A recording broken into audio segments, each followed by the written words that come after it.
Mga kababayan, muli tayo nagbabalik para sa pinaka-latest na weather update sa lagay po ng ating panahon at dito po sa minomonitor natin na Bagyong Tino. Ang Bagyong Tino po ay nag-intensify na or isang ganap na po na typhoon category. Aalamin po natin ngayon yung mga lugar na kanyang sunod po na maaapektuhan at madadaanan. Bago natin yung simulan, baka naman pwede akong humingi ng pabor na i-like nyo na yung video natin. Malaking bagay na yun at suporta sa atin. Maraming salamat po. So kung makikita nyo sa ating live weather forecast, ay makikita nating mabuti na isa ng ganap na typhoon category ang Bagyong Tino. Pag sinabi ho natin na bagyong typhoon or isang typhoon na ang isang bagyo, yan po ay nasa malakas na kategorya. Dahil ang susunod po sa bagiging typhoon ay super typhoon. Ang typhoon category ay tataglay po ng warning signal number 4 sa mga lugar po na kanyang direkta pong maaapektuhan. Ngayon po ay officially tinaas na rin ang wind signal number 3 sa ilang bahagi po ng Visayas at Mindanao. Sa huli pong pagtatala, ang Bagyong Tino po ay huli pong namataan dito po sa may bandang east-southeast of Guian, Eastern Samar, na may layo po 285 kilometers. Tinataglay po nito ngayon ang hangin na umaabot po at pumapalo sa 120 kilometers per hour. Malapit pa rin ho sa may gitna at may bugso naman pong umaabot sa 150 kilometers per hour. Yung pagkilos nyo ho, maintain pa rin, medyo mabilis pa rin. Nasa 25 kilometers per hour pa rin pa west-southwestward. Kung nakikita nyo po yung sirkulasyon ng hangin na yan na nakapalibot po dito sa pinakasentro o pinakamata ng Bagyong Tino, yan po yung tinatawag natin na matinding spiral clouds. Yan po yung nagbibigay ng pressure or impact sa mga lugar po na kanyang direktang matatamaan. Malapit na siyang maglandfall at inaasahan mamayang gabi hanggang sa madaling araw po ng Martes. Kaya ito ay naglandfall na sa ilang bahagi po ng Eastern Visayas. Aalamin po natin yung mga lugar na kanyang tatamaan or yung mga lugar din na kung saan po siya ay maglalandfall. Ngayon po, dahil unti-unting mas lumalapit pa sa kalupaan ng Eastern Visayas, ang Bagyong Tino ay nakataas na po ang wind signal number 3 natin sa ilang bahagi ng Visayas. Pag sinabi ho natin na signal number 3, yan po ay merong warning lead time na 18 hours. Ibig sabihin sa loob or sa pagitan ng 18 hours, diyan po mararamdaman o mararanasan ang bugso ng lakas po ng Typhoon Tino. Ito po yung sinasabi ko sa inyo na dapat doon pa man ay naging ready na tayo sa mga paalala sa advanced weather forecast. Napaka-importante po. Ang signal number 3 ay tataglay po ng bilis ng hangin from 89 to 117 kilometers per hour. At posibleng mas maitaas pa yan sa pinaka-peak niya hanggang sa signal number 4. So ang mga lugar naman na apektado ng signal number 3, kasama po dyan ang southern portion po ng Eastern Samar, southern portion po ng Samar, kasama rin po dyan ang central at southern portion po ng Leyte, kasama rin po mga kaibigan sa apektado ng signal number 3, ang Camotes Island, eastern portion ng Bohol. Yung mga lugar na yan ay nakakaranas ngayon ng wind signal number 3. So, ang Mindanao ay apektado din ng tropical extension po ng Bagyong Tino. So, nakataas din ang wind signal number 3 sa mga lugar na apektado nito. Kasama sa area ng Mindanao, ang Dinagat Islands, ang northern portion po ng Surigao del Norte, kasama po ang Siargao at Pucas Grande Island. So, ang signal number 2 naman natin ay nakataas din sa ilang bahagi ng Luzon, kasama rin ng Visayas, at meron ding bahagi po ng Mindanao. So, ngayon, marami ito, iisa-isahin natin. Ang signal number 2, ay may taglay po ng bilis ng hangin na 62 to 88 kilometers per hour at meron pong warning lead time na 24 hours. Signal number 2 nakataas po sa southern portion po ng Masbate. Yan po sa parte ng Luzon. Sa parte naman ng Visayas, kasama ang central portion pa rin ng Eastern Samar. Signal number 2 po dyan. Maraming mga lugar dyan ang apektado. Kasama rin po sa apektado ng signal number 2 ang ilang bahagi po ng Bohol, the rest po ng Cebu, ilang bahagi ng northern at central portion po ng Negros Oriental. Yung mga lugar po na yan ay apektado ng signal number 2. At hindi rin apektado rin ang northern at eastern portion po ng Iloilo. Malawak po yung mga lugar na yan. So dapat po ngayon, palamang alam na natin yung mga dapat natin gawin. So may mga paalala ako na lagi kong sinasabi, kapag meron po tayong banta ng malalakas o malakas na bagyo, importante na lagi po kayo nakatutok o nakaantabay kasi may mga lugar po yan na sinusundan o dinadaanan. Apektado ng signal number 2 dyan po sa may area ng Mindanao, ang the rest po ng Surigao del Norte, northern portion po ng Surigao del Sur, kasama po ang northeastern portion po ng Agusan del Norte. Kasama rin sa signal number 2 ang northern portion po ng Camiguin. Sa signal number 1 naman natin, mayroong warning lead time na 36 hours, labilis ng hangin na 39 to 61 kilometers per hour. Sa area naman ng Luzon, maraming apektado ng signal number 1 dahil sa trap or extension, yung naka-extend na hangin po, yung spiral clouds ng Bagyong Tino. Yan po sa Albay, Sorsogon, signal number 1, the rest po ng Masbate, including Ticao and Burias Island, southern portion po ng Quezon, at yung mga lugar po na yun ay apektado.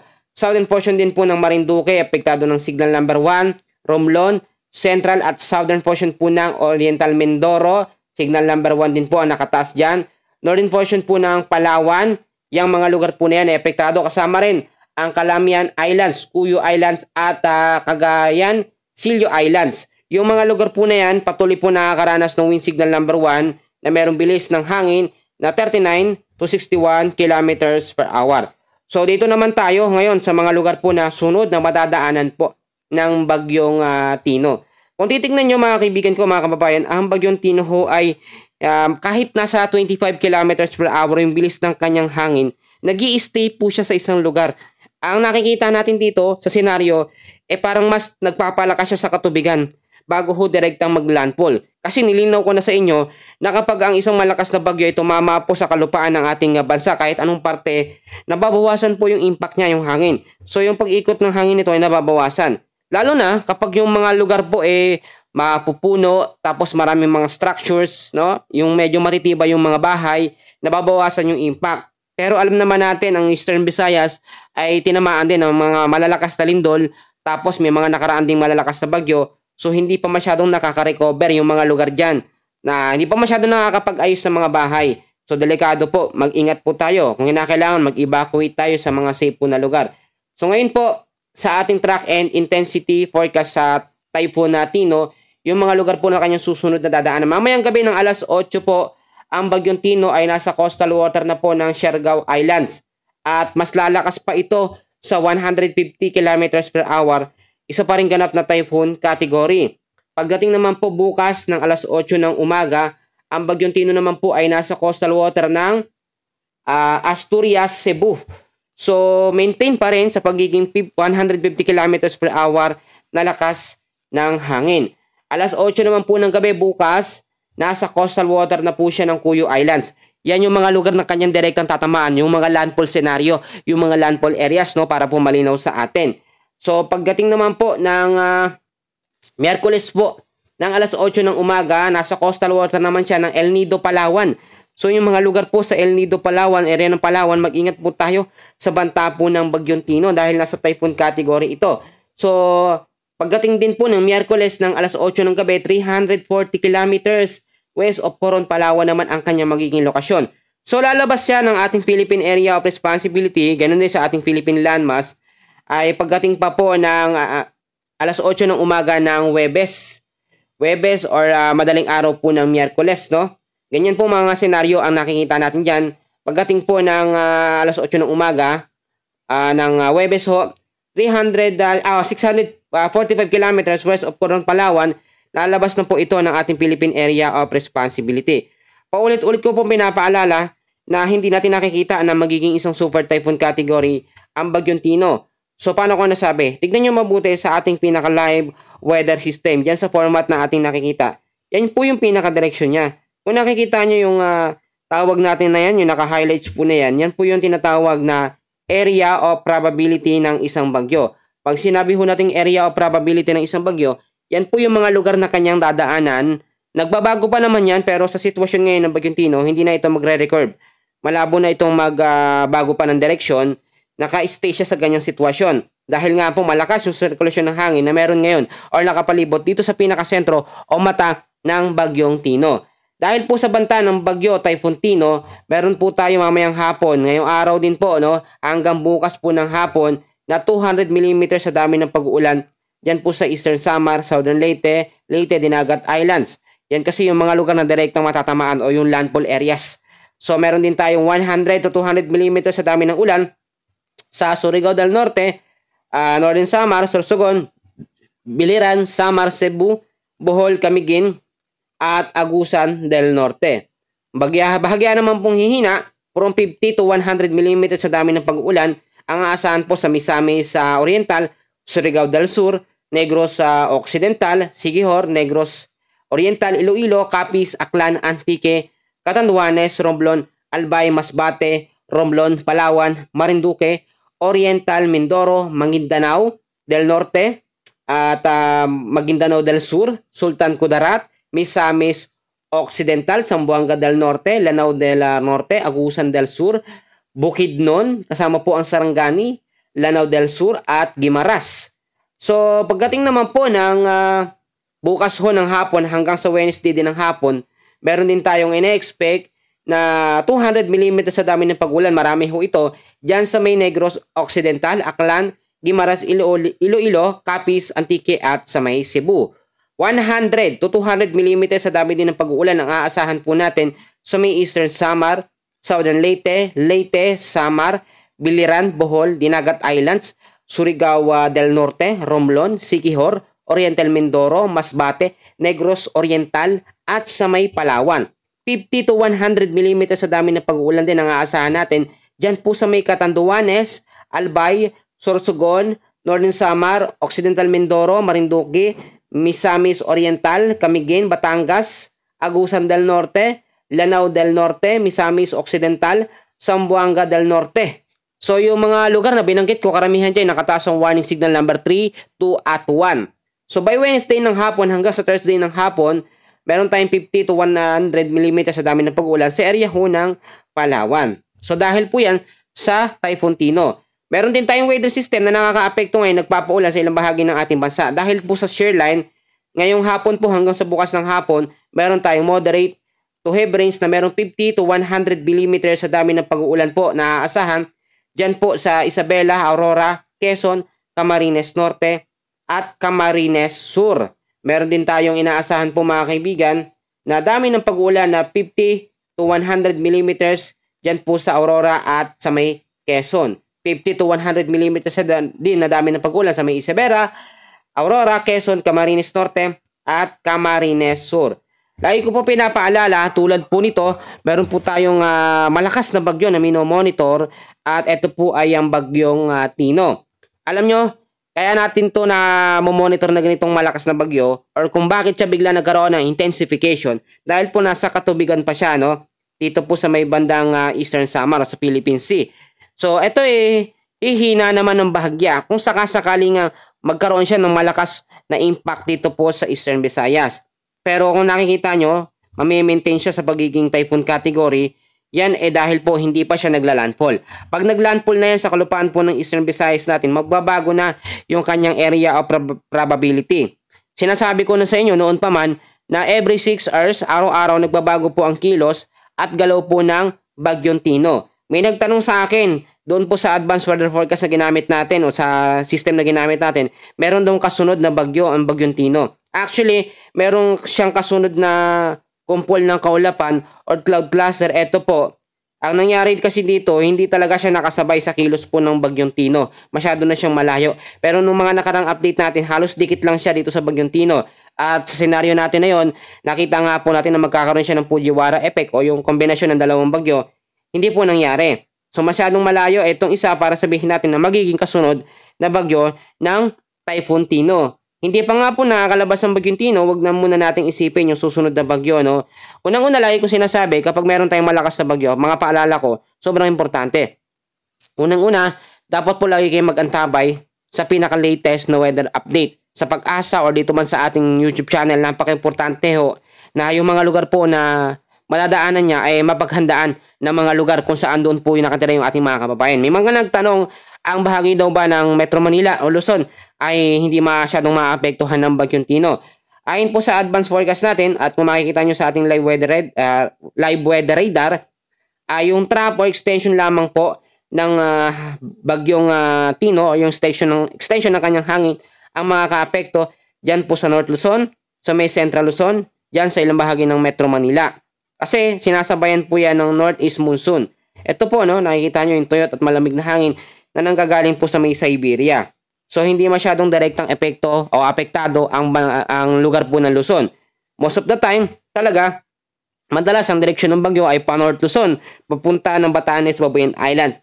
Ngayon, ibang senaryo. Nagbabago kasi ang direksyon ng bagyo, depende ho sa weather system na meron tayo at depende rin kapag habagat or amihan season. At dahil po nasa amihan season tayo, most of the time ang mga bagyo nabubuo kakaunti kada buwan. Pero kapag may bagyo nabuo naman, ito'y mas mataas ang tsansa na maglandfall o tumama po ng direkta sa kalupaan ng ating bansa, lalo na po sa Eastern Visayas. Example natin, ito nga pong pang 20 na bagyo, ngayon pong 2025 ang bagyong Tino.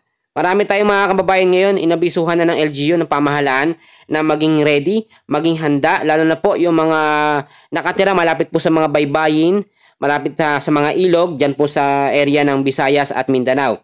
Pangalawa, importante na dapat po meron tayong mga go bags. Importante yan, meron tayong mga medicine kit, meron tayong mga flashlight in case magkaroon o mawalan po ng kuryente, ay meron po tayong magagamit agad-agad. Yung pangatlo, importante na meron po tayong nakaimbak na pagkain na sapat, natatagal po ng ilang araw. Actually, ang bagyo naman, hindi naman niya tumatagal ng buwan. Ilang araw lamang yan, o minsan pinakamatagal niya, 1 week na ho. Ito ilalabas na agad ng ating Philippine Area of Responsibility. Pero sa sitwasyon or kasalukuyang tinatamaan ng mga lugar, dinadaanan ng mga lugar, mahirap lumabas para bumili ng pagkain. So mas maganda meron tayong naka-stack na pagkain po. At ito rin, lagi ko sinasabi na maglinis tayo ng kapaligiran. Yung mga plastic segregate natin kasi kapag merong mga malalakas na pag-ulan, mabilis yung pag-angat ng baha dahil yung drainage ay nababarahan po ng mga basura or mga plastic. So dapat po lagi natin kino-consider na ang paglilinis po ng basura ay hindi dahil para lang sa paligid natin. Para din po yan hindi pagmula ng mga pagbabaha. Lalo na po sa Metro Manila, ilang bahagi ng Eastern Visayas. Lalo na po sa mga lugar na low-lying areas, yung mababa po ang lugar. Ito pa, lagi ko sinasabi na yung mga nakatira, malapit po sa mga baybayin, malapit sa mga ilog, paano ng bundok, mababang lugar. Kung mas maganda po, lumipat o mag-evacuate na po tayo. Magkaroon tayo ng forced evacuation, no? Huwag na nating hintayin yung mga pamahalaan o namamahala sa LGU ang lumapit pa sa atin para tayo tulungan. Minsan kasi late na sila.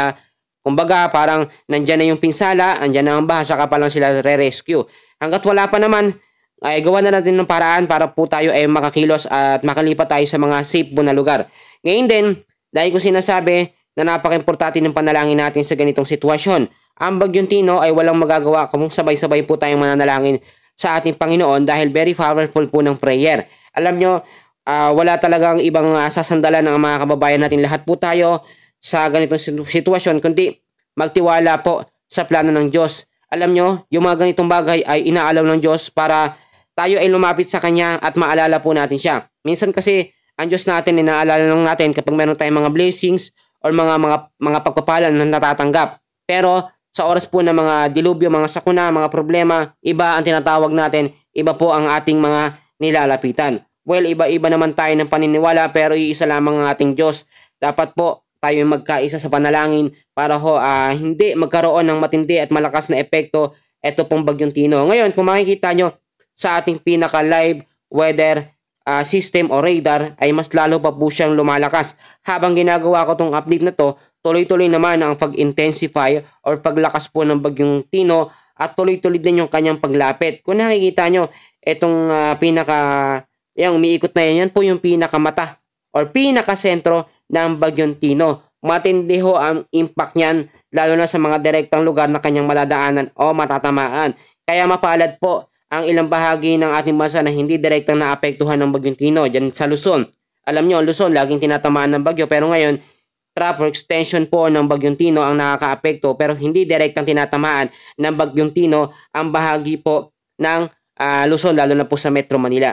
Sa ngayon kabayan, yan muna ang pinaka-latest na update ko mga kaibigan, mga kababayan sa lagay ng ating panahon. Mamaya babalikan ko ulit kayo para sa ating pinaka-latest na update. Maraming salamat at God bless po sa inyong lahat.